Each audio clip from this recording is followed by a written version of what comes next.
Hey everyone, how's it going? So, time for a channel update. It's 5 p.m. right now. Currently, I'm uploading 5 videos for the Max Payne 3 PC playthrough. So, when you're seeing this video, those would have already been uploaded. But I've done a lot of recording today. I recorded for about 4 hours straight and was able to get a lot of videos put in. And so, yeah. You'll probably see. I'll definitely upload, a lot more during the course of E3. That is something I also wanted to talk about. Is E3? It's kind of big. So that being said, you guys will see those playthrough vids uploaded, and yeah, you can go ahead and watch them.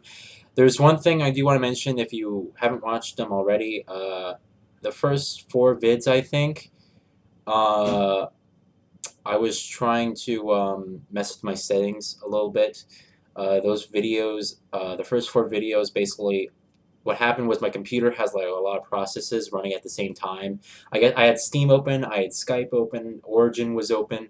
I had like all these programs open, and I started playing the game, and I'm like, wow, I can barely get 20 frames per second on 1080p. Just settings on normal. I thought it was the actual game. I just couldn't really get a good frame rate. And that being said, I was so surprised. And I was having a party at the same time, so it's not like I was very worried about it because I waited 2 weeks for to get the game on the PC, and I thought that my PC was the problem. And my friend came over and he said, well, why don't we look at your processes? And I never really had to worry about it before. So I was like, okay. But I noticed that it wasn't my computer because I actually, started to play Crisis 2. I actually opened it to see if it was, just with Max Payne. So I opened Crisis 2 and Crisis 2 was like having the same problem. I was barely getting 5 frames per second, when I got 60 like the whole time. So we cleared processes up, and then I was able, to start it again, and I turned all the settings on high, 1080p, and then I got 60 frames per second. I actually restarted my computer completely. So, part 5 is the video where basically I have all the settings maxed on high, 1080p, everything's turned on high, DirectX 11, tessellation very high, the ambient occlusion is on HDAO, and vertical sync is also on. So it's basically the highest you can possibly run. Everything's turned up to max, except like I don't have any aliasing or multi-sample anti-aliasing, so none of that's on. But everything's pretty much a max as far as textures and graphical stuff goes. So part 5 is where you can actually see how good the game looks. I mean, the game looks amazing. Like I said, I was recording a couple videos today. You can actually see, because DirectX 11 and the tessellation and all those cool features, you can see like and like in-game footage, you can see his facial hair kind of stick out and from the skin. It's very realistic. So the game looks amazing, and I'm getting a great frame rate. So just hold on to part 5. If you want to skip the part 5, go ahead. That's when you actually get to see the game in full graphical glory. But I was like, I thought it was my graphics card not being powerful enough for something. I was about to cry because when you build a gaming computer and then you wait 2 weeks for a game only to find out that it doesn't run on your system that you spent a lot of money for. That's when you know that you need to upgrade. But thankfully I don't.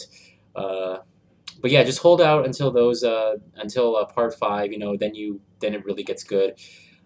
Like I said, it's with my camera, and my camera's kind of at times. It's taking it okay. Sometimes it's not. It's a lot of video effects. I think that's kind of screwing it up.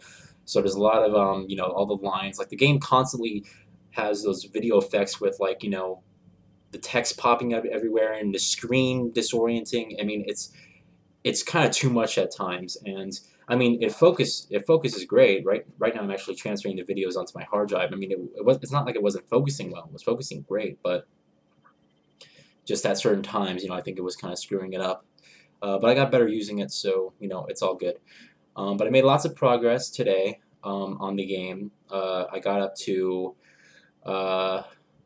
I'm fine, I'm in the favelas now, and I basically got to the point where I'm just finding my way through the favelas, trying to get to Fabiana. And once like I said, you'll see those videos uploaded throughout the course of this week completely. So let's talk about this week. This week is the most exciting week of the year in terms of gaming. It is E3 week, and this is the year where game developers from all over the country, and I'm sorry, all over the world, come over to Los Angeles, which is 30 minutes away from my house, roughly, and talk about their latest projects and announce new projects and basically show off their new projects to the public, and both the public and private. They have like little sections where they privately show it. But yeah, a lot of people asked if I'm going. Unfortunately, I'm not, and E3 is not open to the public. If it was, I'd be over there like every single day. But it's not open to the public. I tried to get tickets like at the beginning of the year. They're $700 per ticket. That's a lot. I'm sorry. And that's a full 3-day pass and everything. But $700 for a ticket. It's kind of. And then I contacted Machinima earlier in May, and they said, you know what, we ran out of spots available, I guess. So I'm sorry, but we couldn't fit you in, and kind of unfortunate, that. I mean, it's kind of my fault because I kind of put it off. I didn't really ask them until later, but they did say if you want to go to any events in the future, let us know, and we'll see what we can do. So hopefully next year, definitely I'll try to contact them and see if I can go. It'd be good to go to one of these, I'll go to E3 one of these years because it's so close to me, and it's not like I'm gonna have to spend a lot of money to go fly somewhere or go to a hotel. It's like I said, it's about 25 minutes away from my house. So, but it's exciting. It really is. That being said, tomorrow is when all the conferences kick off. If you want to actually see, I got all the conferences programmed in my cell phone here. So the Microsoft press conference starts tomorrow at 9 a.m. Pacific Standard Time. So if you're Eastern Standard Time, that's 3 hours. So it's probably noon.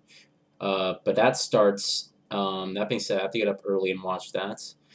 And I wrote a little something about every single conference. I'll just read to you guys. So. Microsoft had the weakest E3 2011 press conference with very few showcases of exclusives and an exaggerated focus on Kinect motion control support. This year, hopes are low for Microsoft as they are expected to focus more on Kinect and less on exclusive retail partners, as well as explaining why the Xbox brand holds the value that it once used to. Okay, I kind of just made this thing up, but seriously, like the last 2 years, everything Microsoft has done, it's been 30% games, like hardcore games, and then the rest of the 70% has just been Kinect. It's always been Kinect. So, I mean, hopefully they have stuff to show us. I mean, the new Gears of War is kind of been teased. They can't let anything go. What Microsoft needs right now is they need a new IP, something like The Last of Us, something that's going to showcase their console both graphically and actually make people want to go out and buy that console. They need like a new IP, a new series, something like that. What Xbox is doing is this is what happened. This is what happened last year, a couple of years ago. They said, okay, Gears of War is over and Halo's over. And all they have left is their Forza series. And we're talking about popular exclusives, not these stupid Kinect exclusive things. I'm talking about like the actual exclusives people care about. All they have is their Forza game. But now that Gears of War is over and Halo was supposed to be over, what they do is they cling on to those series and they just milk it for everything it's worth. So they just throw out cheap cash-ins for games. Halo 4, Halo 5, Halo 6, a new trilogy of games. Halo didn't need that. Alright, Halo should have ended with Halo 3. In fact, Halo Reach was a good addition, but really the actual core story of Master Chief should have ended with Halo 3. It should have. And what Microsoft is doing is they're sitting here just saying, okay, well, we don't have any hardcore exclusive partners like that. And what they did is they they hired someone else because Bungie said we're done, and they wouldn't let it go. So they hired someone else, 343 Studios. They created that whole branch there, and then they clinged on to the series. And what people don't understand is everyone wants to see their favorite game come out just constantly. All they care about is that favorite game. What no one thinks about is that uh, it's better for a game to have four. It's better for a series of games to have four entries. All right, and actually, all four of those games have been known for being really well made, really high quality. It's better for a series to be known as four great games than uh, five great games and two bad ones. It's better to have a series of great games than a series of games that have been good but also have been bad. All right, and this is the problem that I think is going to arise with Halo. People are going to say, "Wow, Halo's a great series. Has Halo had bad games before? Yeah, they have. All right, and that is controversial, between opinion.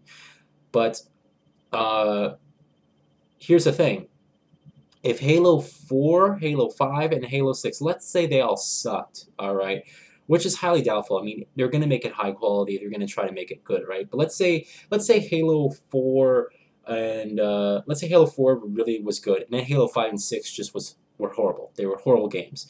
Wouldn't you rather have the series known as three great Halo games than six, four great games and two bad ones? I mean, this is what people don't think of. People just want their favorite game just thrown at them with new releases and new stuff at all time. And yeah, that's cool, but you gotta think about it. As for the series as a whole, you want people to like the series.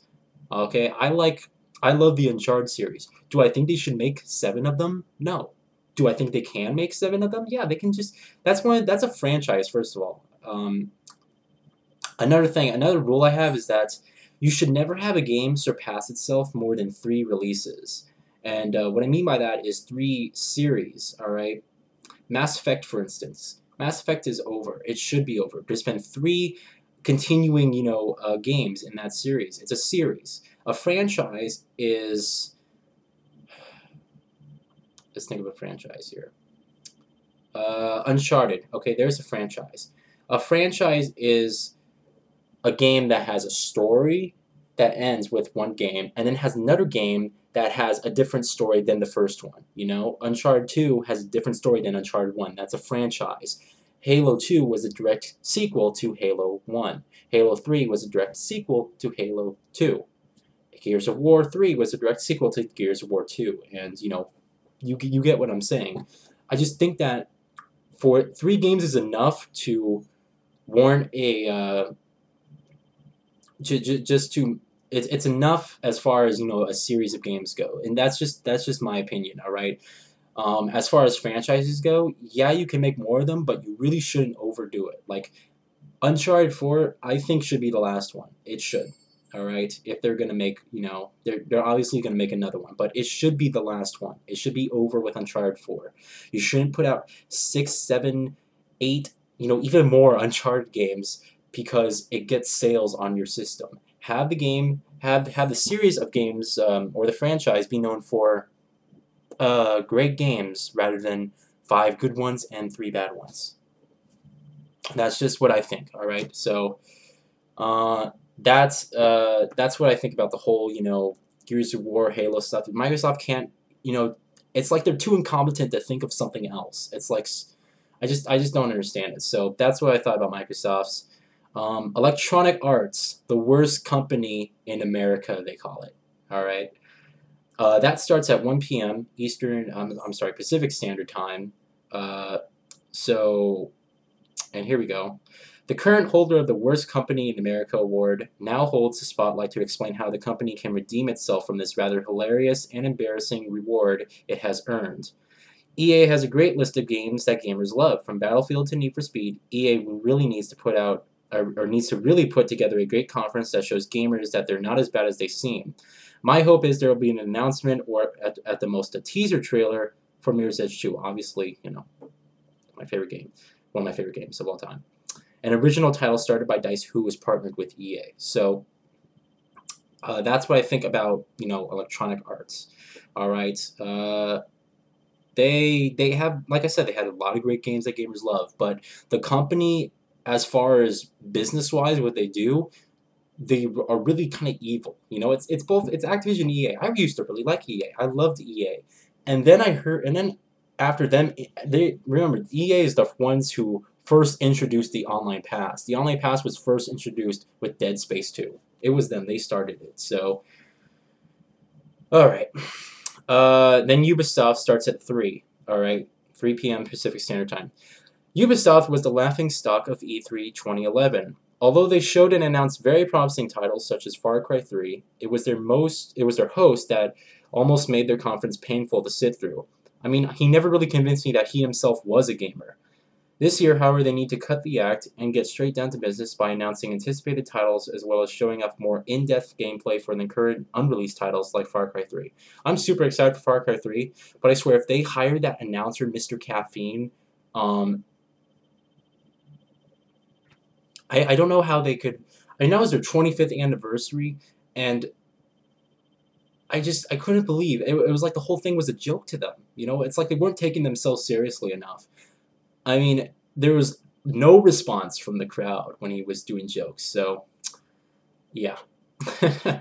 Sony E3's 2012 press conference starts at 6 p.m. Pacific Standard Time. Sony's E3 2011 conference was the most exciting and best of both Nintendo and Microsoft.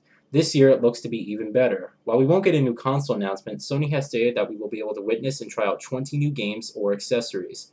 As Sony already has a strong exclusive lineup of consistently great games, only excitement and hype can arise from this conference as this conference comes closer to unveiling itself. All right. Now, please refrain from calling me a fanboy. All right, but let's be honest here. Sony's E3 2011 conference last year was the best out of every every single major press conference, and that includes even include EA and Ubisoft in there. But out of Microsoft and Nintendo, Sony really put it together. Even though they had to, it was big apology, and PlayStation Network was down at that time, they showed like a strong exclusive lineup, and they had new tech involved, and they had a lot of new features coming, and it was a very wasn't that also the announcement of PlayStation Plus or something like that?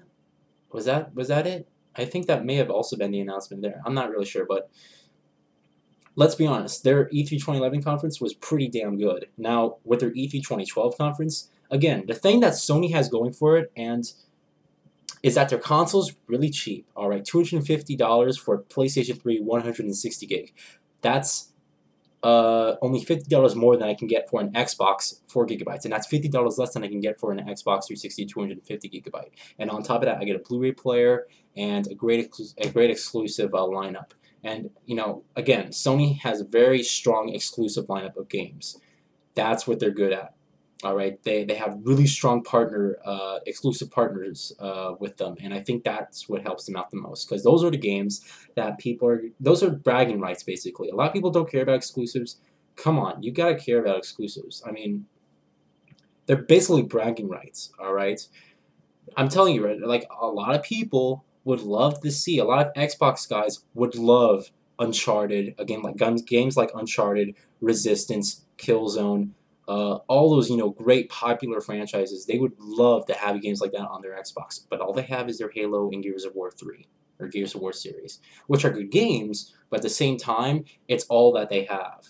So Sony has a really strong exclusive lineup, and with their 20 new games and accessories coming out, I mean, it looks pretty cool. So that's tomorrow. Now, let me close it off here. Like I said before, I will be covering the conference. I'm just going to be streaming it or watching it at TV. And just like last year, I'm just going to drop all my stuff. I'm just going to take notes in this, and I'll do like my E3 Day 1 and E3 Day 2 wrap up at the end of the day, my thoughts, and we'll just go on from there, all right, guys? So tune in tomorrow morning, where I'll do my pre-E3 thoughts, where I'll be talking about which games I'm excited for and whatnot. and what stuff I want them to show, and also at the end of the day tomorrow and day after, I'll just give my thoughts of what I saw and more or less and everything like that. All right, guys. So thanks for watching. Have a good day, and let me know what you think as far as E3 goes. If you agree with what I said here, and check out tomorrow. The videos about E3 and the day after, and then Max Payne 3, the playthrough is going to be uploading all this week. I'll probably have it. I'll probably I probably won't beat it this week, but I'll try. I'll try my hardest to beat it this week, but I don't know. All right, guys. Ghost Recon Future Soldier. Gonna be doing some demo footage of that. I'm sorry, some multiplayer footage of that, and then also the Skyrim Connect voice thing. I'll try to get in there sometime this week. All right, guys. So thanks, and have a good day.